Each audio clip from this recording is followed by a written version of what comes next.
My name is Cyril Paddaerts. I'm Professor of Cognitive and Systems Neuroscience at the University of Amsterdam.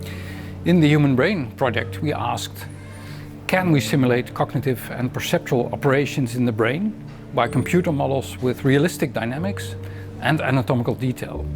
If this feat could be accomplished within the same framework, this means we're closing in on the gap between the brain as a physical organ and the mind.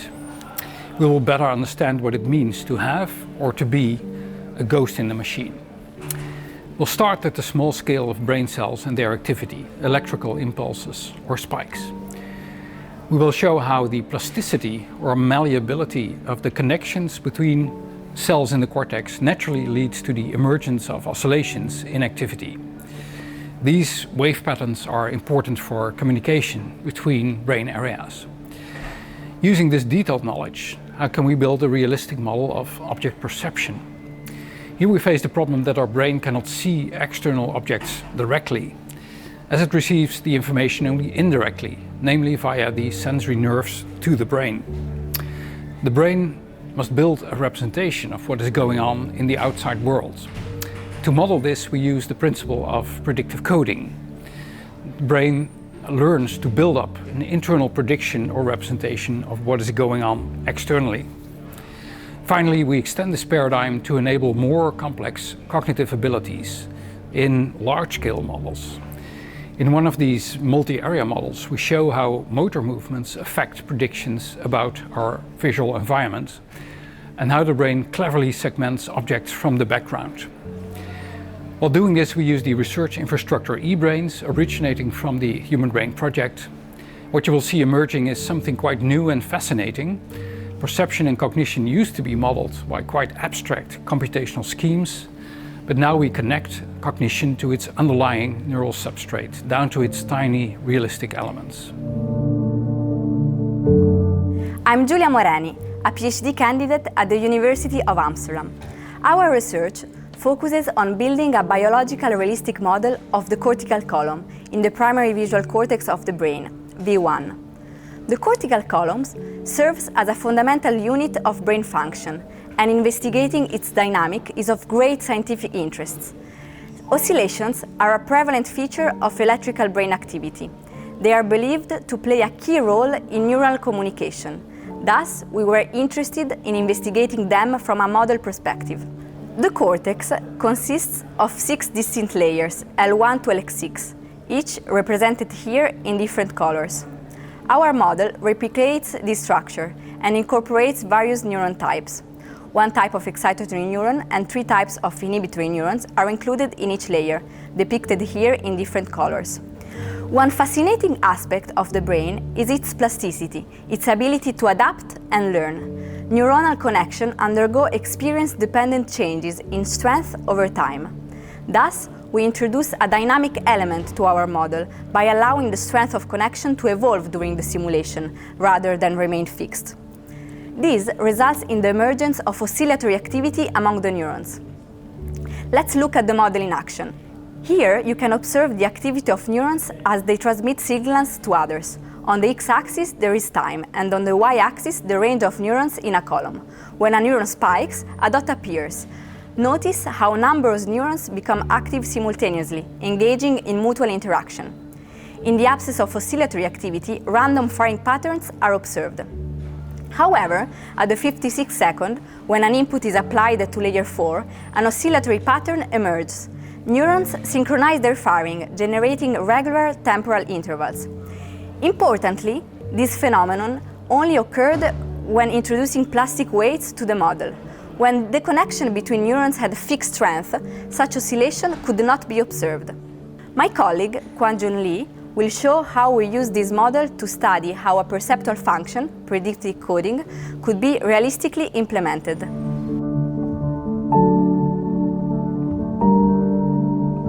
Hello, I'm Kwang-Jun Lee, a PhD candidate at the University of Amsterdam. As Professor Paddaerts mentioned, the brain constructs an internal model of the world through processes of prediction and learning. While predictive coding is a leading theory of perception, the exact neural implementation remains a challenge. To this end, we developed a biologically plausible model of perception using the 4 major classes of neuron and their laminar organization in the visual cortex, to which you have already been introduced by my colleague, Giulia Moreni. This is how predictive coding can be implemented in cortical columns.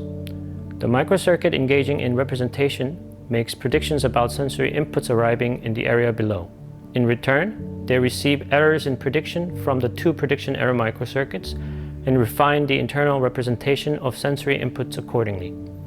The 2 prediction error microcircuits signal positive and negative error respectively. Positive in case the bottom-up sensory input is stronger than the top-down prediction, and negative in the opposite case. Now, if we simplify the complex circuit figures into boxes, we can visualize how the model can expand to include multiple areas within the visual processing hierarchy, such as primary visual cortex and several higher visual areas. Let's move beyond theory and explore whether this model can actually construct perceptual representations. After training the model with a set of visual stimuli, it was indeed able to reconstruct incoming sensory inputs. Our model incorporates principles of cortical network functioning and shows that the basic task of image representation can be learned by this realistic network. My colleague, Matthias Brucklacher, will next show how this basic model can be upscaled to perform more complex perceptual and cognitive functions. My name is Matthias Brucklacher and I'm a PhD candidate at the University of Amsterdam. To interpret incoming sensory signals, it is important to realize that we are constantly acting and interacting with the world, and thus need to learn about the consequences of our own movements when processing sensory signals. In visual perception, the apparent motion of patterns across our retina, termed optic flow, can be caused by 2 processes. Either the observed object moves, shifting its projection across the retina, or we, the observers, move. Typically, what we perceive is a combination of both, leaving our brain with the challenge of identifying which parts of the optic flow are due to self-generated motion and which are externally caused. Our model solves this problem through 2 predictive streams. First, inputs from the lateral geniculate nucleus are routed to early visual areas V1 and V2. There, optic flow resulting from ego motion is explained away by predictive feedback from motor areas.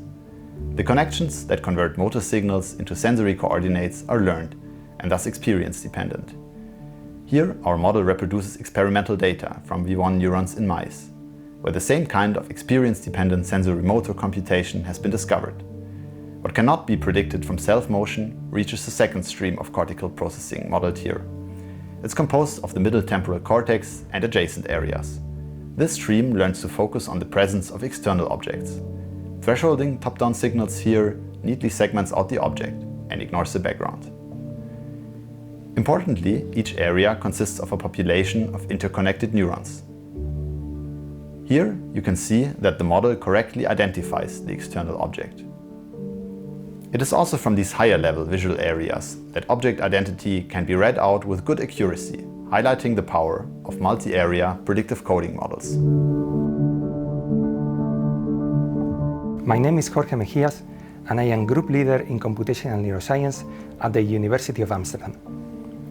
Thanks to the research infrastructure EBRAINS, we have been able to critically advance our understanding of visual perception by developing and studying computational models of the brain. These models cover different scales, from biophysically detailed microcircuits to large-scale models involving interareal communication. Integrating the knowledge we gain with each of these models is a fundamental part of our research. Our brains use different strategies at increasing anatomical scales, from the erratic activation of single neurons at the microscopic level to the coordinated oscillations of electrical activity at larger scales. By connecting these scales, we better understand how physiological brain dynamics gives rise to visual perception. We have been able to do this by using eBrain services, ranging from simulation platforms and data analysis tools to visualization software and data storage. In our research for this showcase of the Human Brain Project, we unified realistic models of the cortex to a plausible architecture for predictive processing and extended these to multi-area networks capable of object segmentation. This has allowed us to find a novel avenue to understand perception, gaining insight into how objects are recognized and pop out from the background when the subject is moving. Beyond its usefulness to understand sensory predictions, our work will be helpful to investigate how perception can be impaired in brain disorders such as autism or schizophrenia, and to design novel architectures for neuromorphic chips, which will foster the next frontiers in robotics and artificial intelligence.